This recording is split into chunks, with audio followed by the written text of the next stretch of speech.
Welcome everyone. Today, we're going to revise about the passive voice, which is a special way to talk about actions. We've talked about this in the previous lessons, so I'm sure you still remember that when we use the passive voice, we focus on the action itself, not on who is doing it. For example, when we say water is added to make dough, we care more about the action of adding water than who is adding it. The passive voice is very useful, especially when we describe how things are made, like in recipes or instructions. To form the passive voice, we use is or are followed by the past participle of the verb. Remember, the past participle is often the ed form of the verb. But some verbs are irregular, meaning they don't follow this rule. Let's move on and explore how we use past participles in the passive voice. In this slide, we're focusing on past participles, which are important in forming the passive voice. A past participle is a special form of a verb, usually ending in ed for regular verbs, like added. However, some verbs are irregular, like grow, where the past participle is grown, not growed. Let me give you a few examples. Add becomes added. Grow becomes grown. Cut stays cut, even though it's an irregular verb. When we use the passive voice, we always put the past participle after is or are. For example, wheat is grown in the field. This means that wheat is cultivated, but we don't need to mention who is doing the growing. The important thing is the action itself. Now, let's look at how to use singular and plural subjects in the passive voice. This slide helps us understand when to use is or are in the passive voice. Use is plus past participle when the subject is singular. For example, the pasta is dried. Here, pasta is a singular subject, so we use is dried. Use are plus past participle when the subject is plural. For example, the noodles are dried. Noodles is plural, so we use are dried. Remember, it's important to match the verb with whether the subject is singular or plural. This helps your sentences be clear and correct. Next, let's practice what we've learned with some sentences. Now, it's time to practice forming sentences using the passive voice. We'll go through each stage of making pasta and complete the sentences together. I'll guide you step by step, so don't worry if you're unsure. Let's begin. Number 1, stage E, grow wheat. The answer is, wheat is grown. Grown is the past participle of the verb grow, which is an irregular verb. We use is grown because wheat is a singular subject. The sentence means that the action of growing wheat happens, but we don't need to mention who does it. Number 2, stage H, harvest the wheat. The answer is, the wheat is harvested. Harvested is the past participle of the verb harvest. Here, we use is harvested because wheat is still singular. This sentence tells us that the wheat is harvested, focusing on the action itself. Number 3, make into flour in the factory. The answer is, it is made into flour in the factory. Made is the past participle of the verb make, which is irregular. The word it refers to the wheat. We use is made because it, which is the wheat, is singular. The sentence describes how wheat is turned into flour in a factory. Number 4, stage A, add water to make dough. The answer is, water is added to make dough.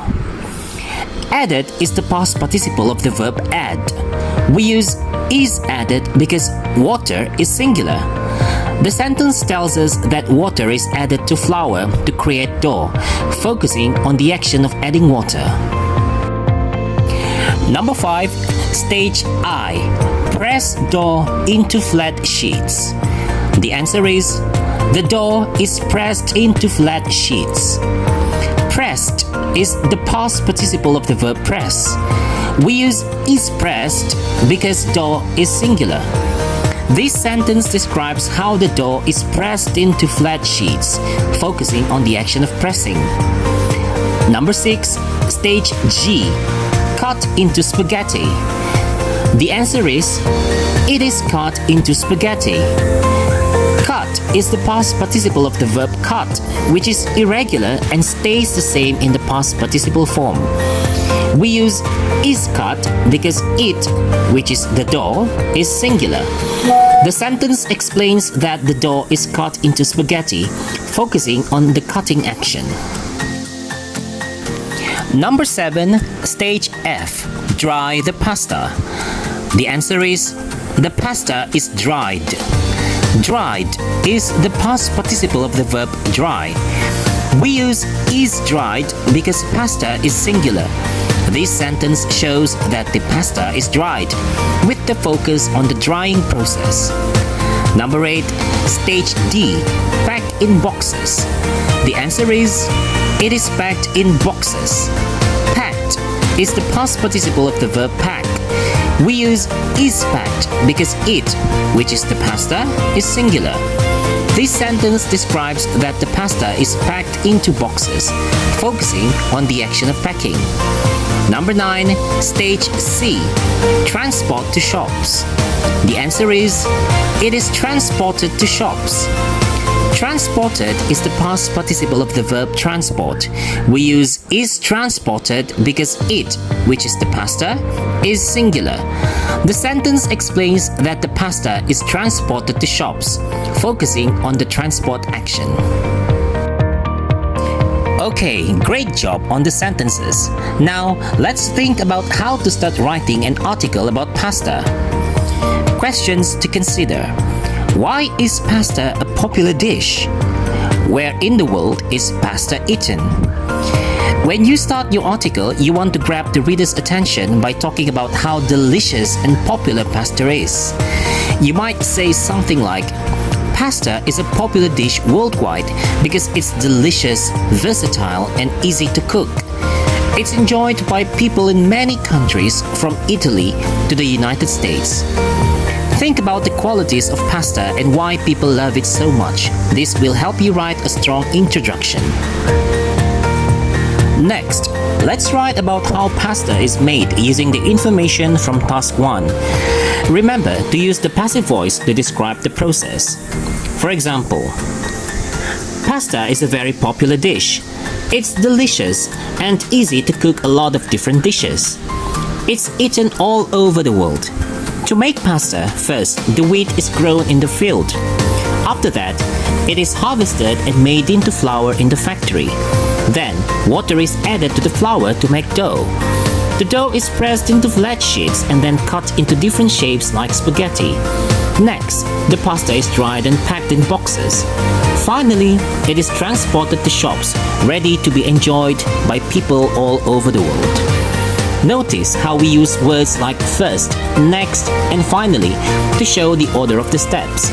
These sequencing words make your description clear and easy to follow. Alright, now let's see an alternative way to describe how pasta is made. Pasta is one of the most loved dishes around the world. To start, wheat is grown in fields and then harvested when it's ready. The harvested wheat is made into flour in the factory. Next, water is added to the flour to form the dough. The dough is pressed into sheets which are then cut into shapes like spaghetti. After that, the pasta is dried and finally packed in boxes before it is transported to shops worldwide. This version uses the same passive voice structure but might have a slightly different flow or emphasis. Let's look at more alternatives. Here's another version. Pasta, a popular dish worldwide, is loved for its taste and ease of preparation.